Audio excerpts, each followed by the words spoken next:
ఇవాళ ఈ బాలాజీ నగర్లో మీకు సంపూర్ణంగా మేము అండగా ఉంటామని చెప్పి తెలియజేస్తా ఉన్నాం. మీకు అండగా ఉంటామని చెప్పి తెలియజేస్తా ఉన్నా. చాలామందిని చూసినాం, కేసీఆర్ కూడా చూసినాం. గిట్నే నేను ఆనాడు 6,000 మందికి పట్టాలు ఇస్తా అని చెప్పి 2006లో వచ్చిండ్రు. ఇదంతా గ్రామకంఠం అని చెప్పిండ్రు. ఎన్ని మాటలు చెప్పిండ్రో, ఎన్ని జీవోలు ఇచ్చిండ్రో, ఎన్నిసార్లు మీటింగ్ పెట్టుకున్నారో, కానీ మీకు చేతులు రాలే బిడ్డ.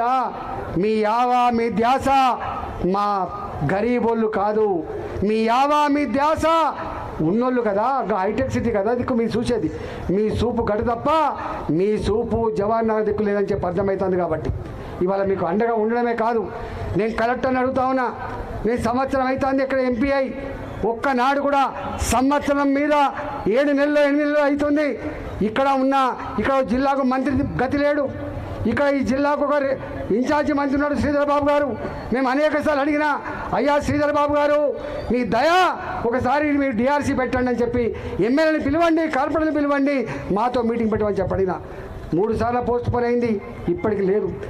ప్రజల సమస్యలు ఎక్కడన్నా ఆఫీసులలో చర్చిద్దామంటే కలెక్టర్ చర్చించడు, ఆఫీసర్లు చర్చించడు.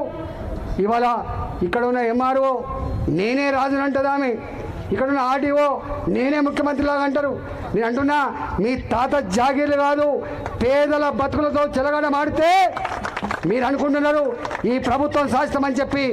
మీ అన్నీ కూడా మీ పద్దంతా కూడా రాసి పెడతాం.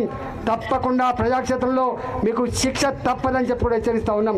మీరు కుర్చీలో కూర్చున్నది, మీరు మంత్రుల కుర్చీలో కూర్చున్నా, ముఖ్యమంత్రి కుర్చీలో కూర్చున్నా, కలెక్టర్ కుర్చీలో కూర్చున్నా, ఆర్డీఓ ఎంఆర్ఓ మీ ఆర్ఐ ఎవడు కుర్చీలో కూర్చున్నా కొడుక, మేము కట్టిన పన్నుల డబ్బుతో తీసుకున్న జీతగాలు తప్ప మీరు ఎప్పుడు ఓనర్లు కాదు బిడ్డ, మీరు ఎప్పుడు ఓనర్లు కాదు.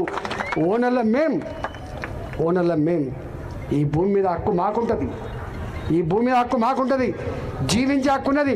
నీకు బుద్ధి ఉంటే, జ్ఞానం ఉంటే, నీకు ఏమాత్రం ప్రజల మీద విశ్వాసం ఉన్నా మొత్తం కట్టిన ఇళ్లకు 30 ఏళ్ల క్రితం ఎక్కడైతే కట్టిండో, 40 ఏళ్ల క్రితం ఎక్కడైతే కట్టిండో కట్టుకున్న ఇళ్లకు మీరు పట్టాలు ఇచ్చే ప్రయత్నం చేయండి, పట్టాలు ఇచ్చే ప్రయత్నం చేయండి.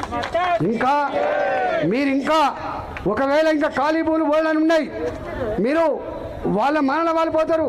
60 గజాల 80 గజాల డిసైడ్ చేయండి. కొన్ని లక్షల మంది హైదరాబాద్లో పేదవాళ్ళకు ఇల్లు కట్టి ఇవ్వమని చెప్పి నేను డిమాండ్ చేస్తున్నాను.